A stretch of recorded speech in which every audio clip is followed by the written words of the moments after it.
அதிகமா ரெக்வஸ்ட் வந்த ரெசிபி தான் இன்னைக்கு பண்ண போறோம். டொமேட்டோ கெச்சப் வீட்லயே செஞ்சு ஸ்டோர் பண்ணோம்னா 1 மந்த்துக்கு செம்ம சூப்பரா வச்சுக்கலாம்.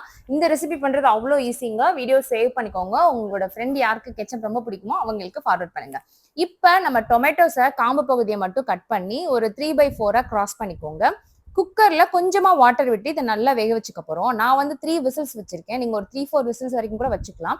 ஒன்ஸ் இதுல நம்ம போடும் போதே பட்டை, கிராம்பு, அன்னாச்சி பூ இதெல்லாம் போட்டு வேக வச்சிடுங்க. மேஷர் யூஸ் பண்ணி நல்லா மேஷ் பண்ணிடுங்க ஆஃப்டர் குக்கிங். இதை நல்லா ஃபில்டர் பண்ணிட்டு அந்த பல்ப் எல்லாம் கீழே வந்து நல்லா இறங்குற மாதிரி பாத்துக்கோங்க.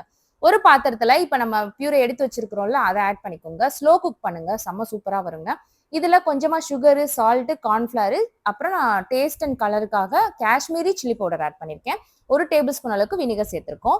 கார்ன்ஃபிளவரை நீங்க தண்ணியில டைலூட் பண்ணி போட்டுக்கோங்க. நான் டைரக்டா போட்டு மிக்ஸ் பண்றேன். நீங்க தண்ணியில போட்டு மிக்ஸ் பண்ணீங்கன்னா பர்ஃபெக்டா இருக்கும். ஒன்ஸ் இது உங்களுக்கு தேவையான நல்ல திக் கன்சிஸ்டன்சி வந்ததுக்கு அப்புறமா ஸ்டவ் ஆஃப் பண்ணிக்கோங்க.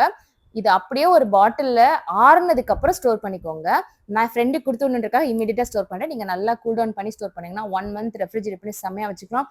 இது எல்லா ஃப்ரைஸ் கூடயுமே நீங்க தொட்டு சாப்பிட்டீங்கன்னா அப்படி இருக்கும். கண்டிப்பா ட்ரை பண்ணி பாருங்க. வீடியோ சேவ் பண்ணிட்டு எப்படி இருந்ததுன்னு சொல்லி மறக்காம கமெண்ட் பண்ணுங்க. இதுல ரொம்ப இம்பார்ட்டன்ட்டே வந்து நீங்க அந்த கன்சிஸ்டன்சி மெயின்டைன் பண்றது தான். ஸோ கார்ன்ஃபிளவர் இதுக்கு ரொம்ப நல்லா ஹெல்ப் பண்ணும். பாய்.